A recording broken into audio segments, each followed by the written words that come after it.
Hey, what's up, audience? It's the controversial quotes, also known as drone thrust. Tonight, we're going to deviate from our previous format and do a social experiment. But let me put some lights on. Yes, today we are going to have a, a discussion, about, what would Christopher Hitchens think if he was still alive. Yes, guys. So I want, we're going to talk about current events in the United States, Europe, the Middle East. We're going to talk AI and social media. I'm very curious Christopher Hitchens, I'm not an atheist, but I read How Religion Poisons Everything. And I actually thought that Hitchens had, a way of viewing the world that I found to be admirable. Christopher Hitchens always saw skepticism as being preferable to credulity.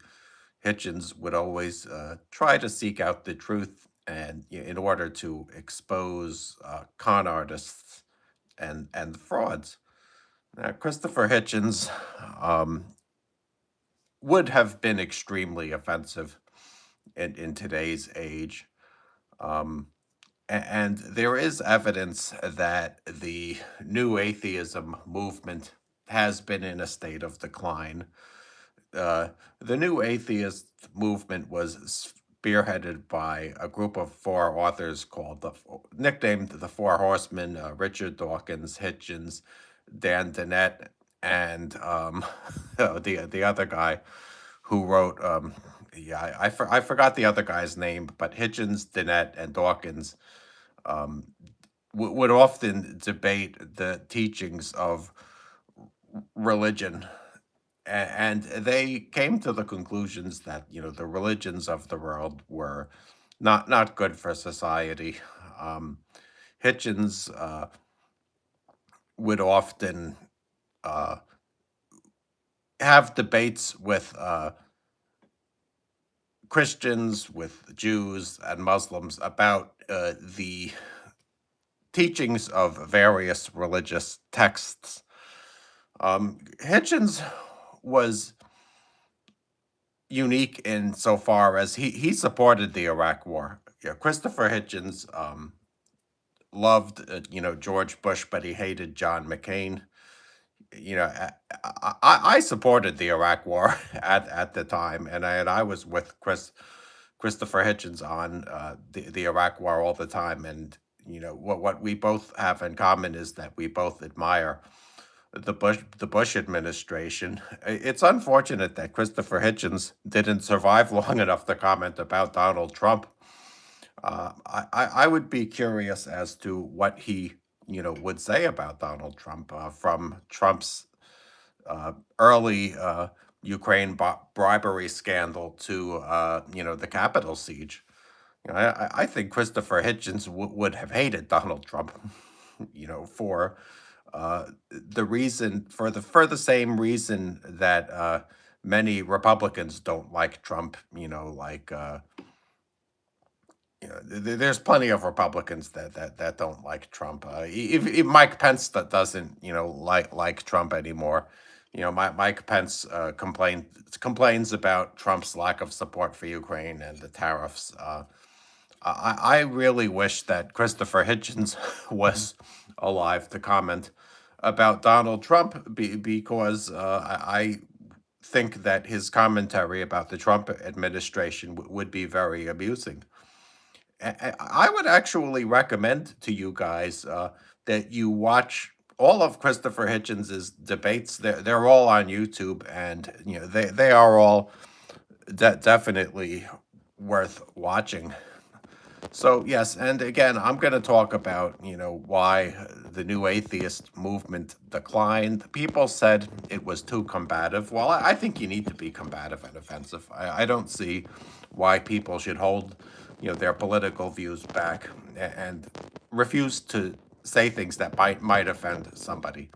In fact, I think if your presentation, as the public intellectual is not combative and offensive to many people, then you're not doing a good job. What I enjoyed about Christopher Hitchens' is How Religion Poisons Everything book was that he uh, included in it something that was offensive to all major religions.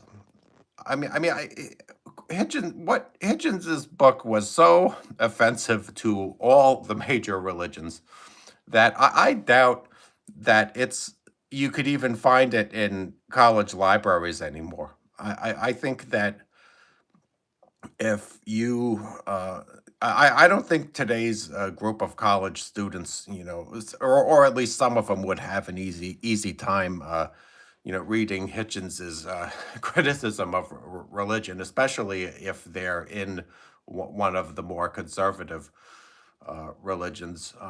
Christopher Hitchens spoke a lot about the Israeli-Palestinian issue. He advocated for a two-state solution. He hated Hamas, but he also didn't like the far right settler movement. He wanted to he was somebody who was interested in having a solution to the Israeli-Palestinian issue that was equitable to both sides. I wonder, if he survived, long enough to see the October 7th attacks, plus the Israeli response in Gaza. I would be very curious as to what he would say about those issues. I think that the Israeli-Palestinian issue can be described as a long festering crisis that is um, picking up steam now. It seems to me like relations, between the Israelis and Palestinians are at the point of no return. And for people like me who I'm not an expert on the Israeli-Palestinian issue, but I would like to see a voice of reason, talk about how to solve it in a way that's equitable to both sides. And it doesn't seem like we have that now. I think the commentators are either they favor one side over the other. It doesn't seem like any modern commentators on the Israeli-Palestinian issue uh, are. It doesn't seem like any of them are objective. I mean, I definitely think that Trump is. Some people would argue that Trump, in supporting Israeli attempts to annex the entire West Bank forever, some people would argue that he's actually endangering the state of Israel over the long term, and that the state of Israel will have to make some tough compromises with the Palestinians. That's what every moderate commentator on the Palestinian Israeli crisis said over the years. Look at what Amos Oz said. Amos Oz was he was a very good commentator on the Palestinian-Israeli issue and felt that there needed to be an equitable compromise. It seems like today, whenever someone gets on Fox or CNN and talks about the issue, it's just one side over the other. I would be very curious as to what Christopher Hitchens would have to say about Ukraine. I believe that Christopher Hitchens would have picked up a rifle himself and fought against the Russians. If he were younger, I believe that Hitchens would have seen Putin as the greatest threat to civilization. Uh, yeah, and that's why I believe that Christopher Hitchens would have hated Donald Trump. Hitchens would have been like me on this issue. As soon as he saw, the Russians cross into Crimea and begin the firing war in the Donbass, he would have said that, the United States should send the Ukrainian military all of the weapons that they need, in order to crush the Russian encroachment. I I think that Christopher Hitchens's views on Ukraine were probably similar to that of like a Sean Penn or a John McCain. Christopher Hitchens never liked Pat Buchanan and the isolationist wing of the Republican Party that was interested in appeasing Putin, as they've always been. Um, what I would also be interested into what Christopher Hitchens would say about Scientology. Um, we, despite the fact that the new atheist movement has declined, we've seen an explosion of online anti-Scientology YouTube channels from Aaron Smith Levin to Blown for Good. I'm sure that Christopher Hitchens would have been a champion. I'll get to Charlie Kirk later. I'm sure that Christopher Hitchens would have applauded the merciless excoriation that L. Ron Hubbard is receiving from people who were in Scientology and left, and general critics of Scientology like me. Um, Scientology has amassed a multi-billion-dollar real estate empire through the practice of, you know, fraudulent, questionable real estate tax exempt exemptions granted to its counseling centers. It seems like it does seem like Scientology has been thoroughly rebutted and is becoming an extant religion. They have way under 10,000 members. It's so yeah. I think that the problem with online anti-Scientology is that the movement is cannibalizing itself. People who the anti-Scientology influencers are now spending more time fighting each other than fighting Scientology because they can't decide who's the leader of it. But since anti-Scientology is it's a movement similar to New Atheism, I'm sure that Christopher Hitchens would applaud it. So yes, what do I think about Charlie Kirk? I would put Charlie Kirk, you know, uh, on a list of Americans who've unfortunately been assassinated because of their political beliefs. You have also the insurance executive. Uh, there was a Jewish couple in New York who were assassinated by a crazy, man. There is a problem. Oh yeah, and Tulsi Gabbard, the congresswoman from. There's been assassinations against Democrats. I'm not sure. I don't remember their names, but there was one, I think, up in Minneapolis, up in Minnesota. There was a long time ago in Arizona. There was a targeted killing of. I think I forgot her name. Her husband's an astronaut, and I think he serves in the Senate. But yes, political violence in America is getting out of control, and it's scary. It seems to me like America has a problem with protecting its opinion leaders. To tell you the truth, I did not know a lot about Charlie Kirk be, before he was assassinated. He's not one of my opinion leaders. Uh, I'm more of the old school Republicans like Bill O'Reilly and Sean Hannity. I did not know who Charlie Kirk was before he was gunned down. Um, I wouldn't say necessarily that his brand of republicanism is something that I endorse. I probably am. I don't think I'm a MAGA guy. I don't really like that Donald Trump and Kirk did. Um, but Kirk received a lot of support from all over, and I defend the right of people to say things that I disagree with, without being killed.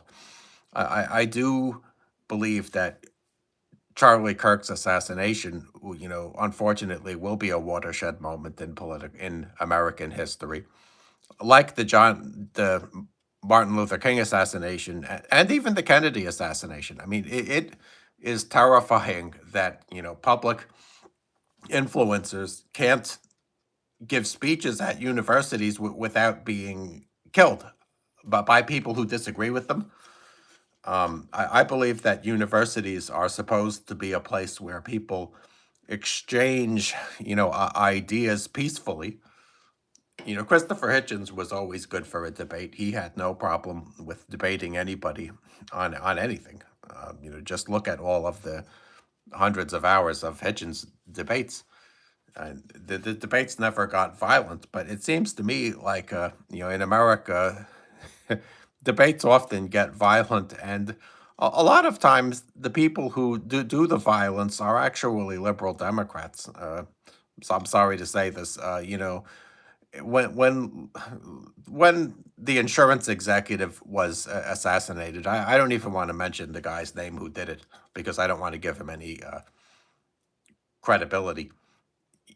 People started to I saw in a mall somebody had a shirt. A store was selling a shirt that said "Free the man who killed the insurance executive."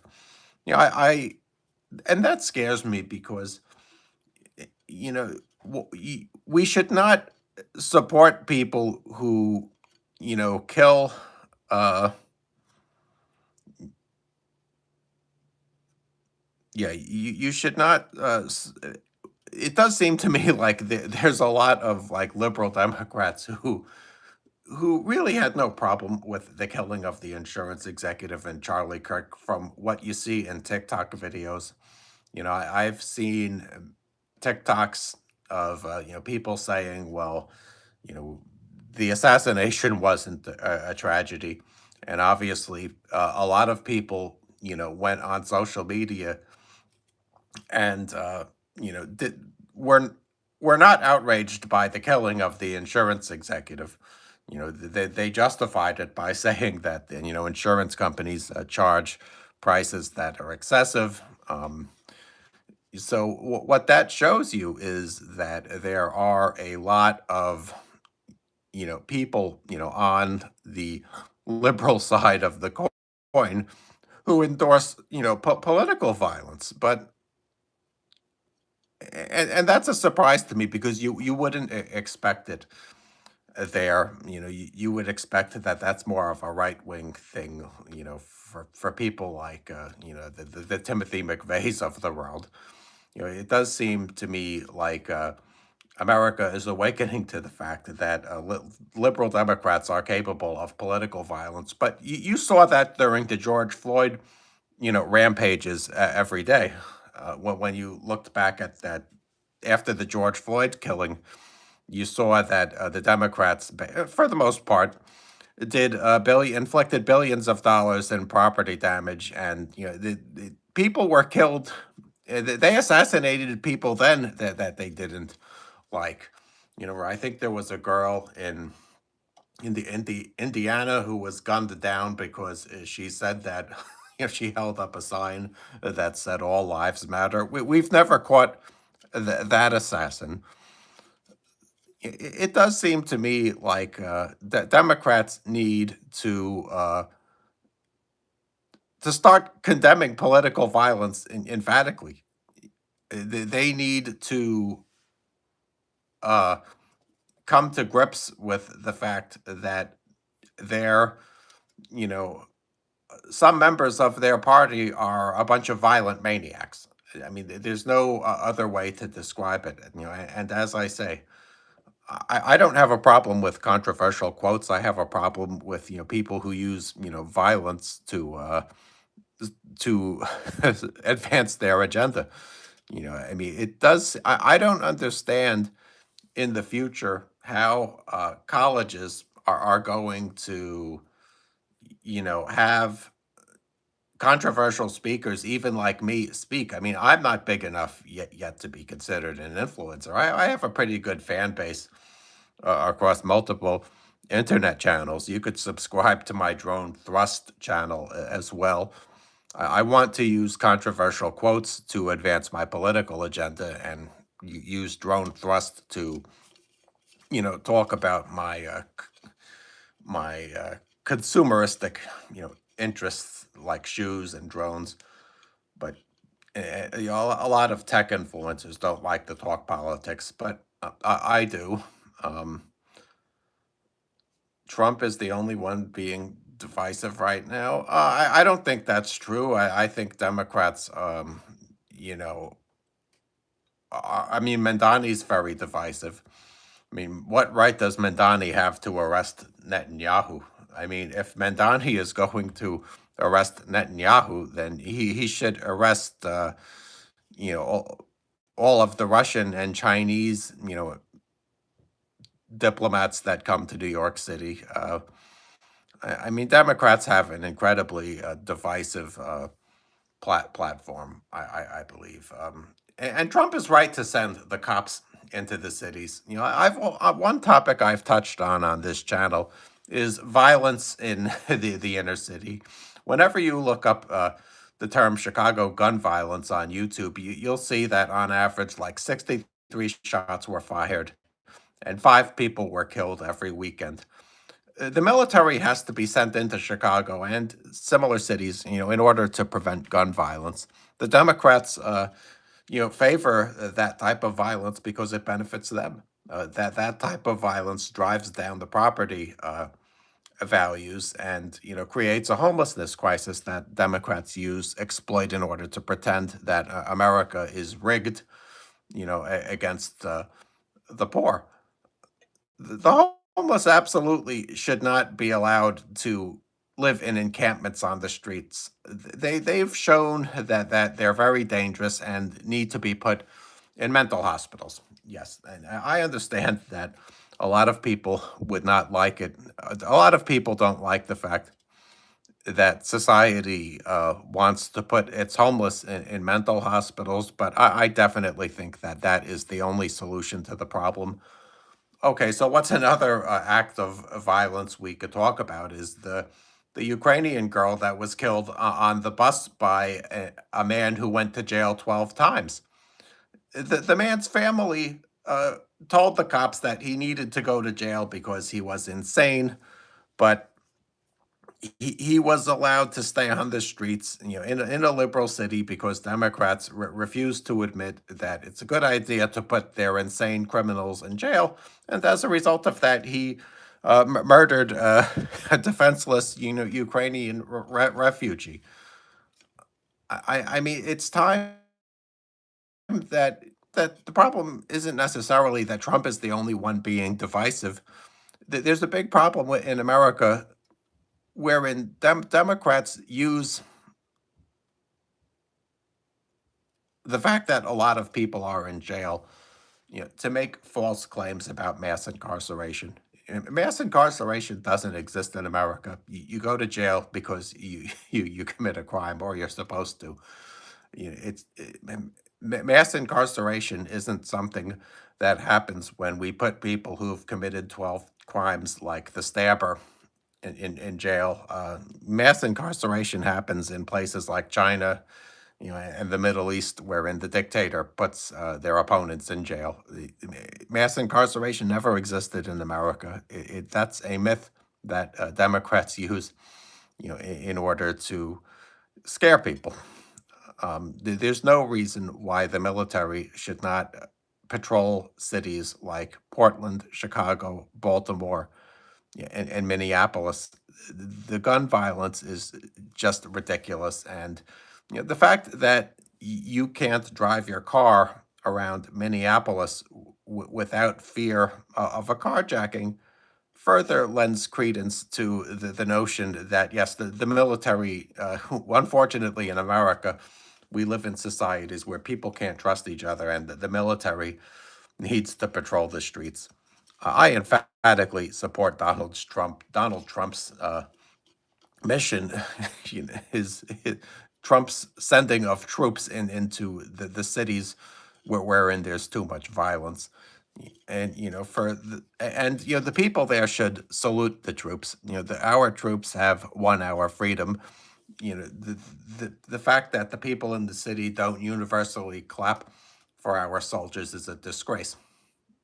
And see, that's where some people might say I'm a very liberal person that wouldn't fit into the Republican Party, but nor would I fit into the Democrats as well. I mean, I think that their party is uh, broken. And I do believe that both political parties are broken in America, and that our culture is on decline. Look at, I mean, if you want further evidence of the decline of American culture, uh, look at the low quality of movies we have in the box office. We haven't created any movie stars. Our movie studios are churning out remake after a remake. It's like our movie studios can't come up with an original concept for a movie. Yeah, I'm having some caffeine while I talk. I like to get over caffeinated when I do my podcast on the internet. Um, so, who was another great skeptical thinker that I would direct you to study? James Randi. Um, James Randi's closest protege was Penn Jillette. What I liked about James Randi is that he complained about the alternative medicine movement. In addition to anti-Scientology, I also don't like things like chiropractic treatment, homeopathy, reflexology, salt rooms, uh, any alternative medicine. All Chinese medicine, I think, is completely useless. All right, I'll be back. I'll be back.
All right, I am back. I just had to get something to eat. I'm kind of hungry. Yes, but okay. So who's another uh, great skeptical thinker you should look to? And James Randi. James Randi has been dead for a long time. He used to run the JREF. And what I liked about his presentation is that he always said, like a lot of negative things about alternative medicine, acupuncture was something that James Randi also he was appalled by. James Randi did not like the fact that quack doctors charge people hundreds of dollars to stick pins and needles in their head and claim that they're manipulating their bodily energy in a way that benefits them. James Randi spoke out extensively about that. And, one thing that frustrates me is that, America doesn't have a strong skeptical movement. the, absent the online anti-Scientology, but their focus is only on anti-Scientology. They don't go after other types of alternative medicine the way James Randi did. Um, yeah, James Randi also didn't like chiropractors, as I don't as well. He spent a lot of his time, explaining like why chiropractic treatment is a pseudoscience and is a big waste of money. And as I say, one reason why there's healthcare inequality in America is because of alternative medicine. Americans spend, I think, like over 50 billion on alternative medicine. I'm not sure what the exact figure is, but yes, Americans are drowning in snake oil. Every $40 billion or 50 that we spend on alternative medicine drowns the real medicinal movement from needed funds in order to develop cures for medical condition. I think that America needs a movement that looks down on the excesses of organized religion and the wasteful nature of pseudoscience.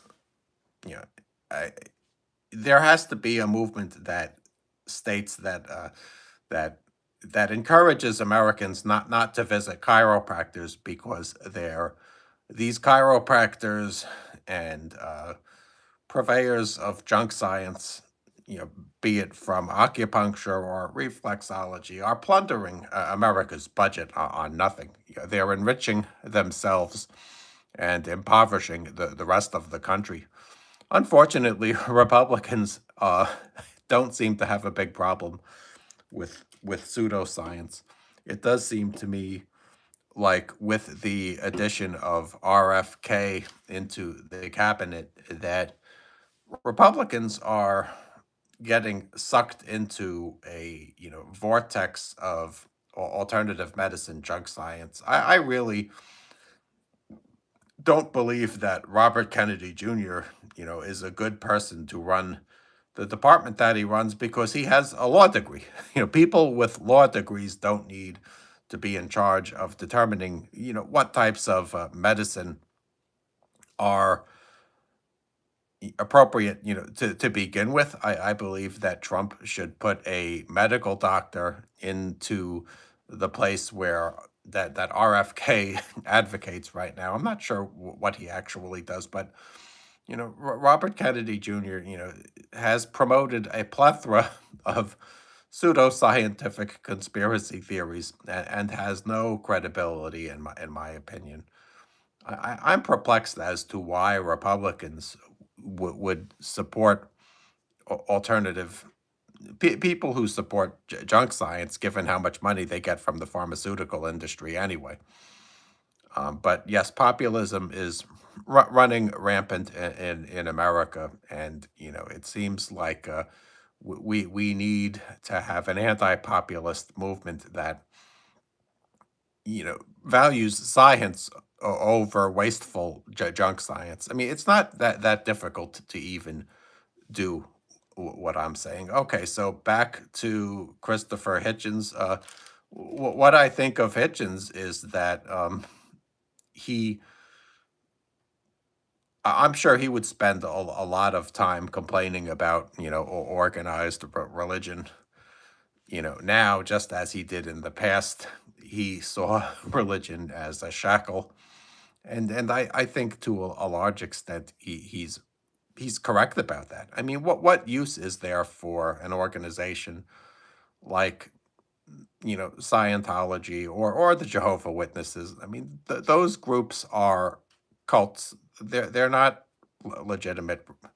They're religions, I would say, but I mean, they're very occultic, and we should root for those types of organizations to decline in membership, in order to free up needed real estate to pay taxes. Those organizations pay no property taxes on billions in real estate and should get put out of business, in my opinion. All right, guys, thank you for your viewership. I am uh, going to work on generating more content now. Please subscribe to Controversial Quotes and Drone Thrust.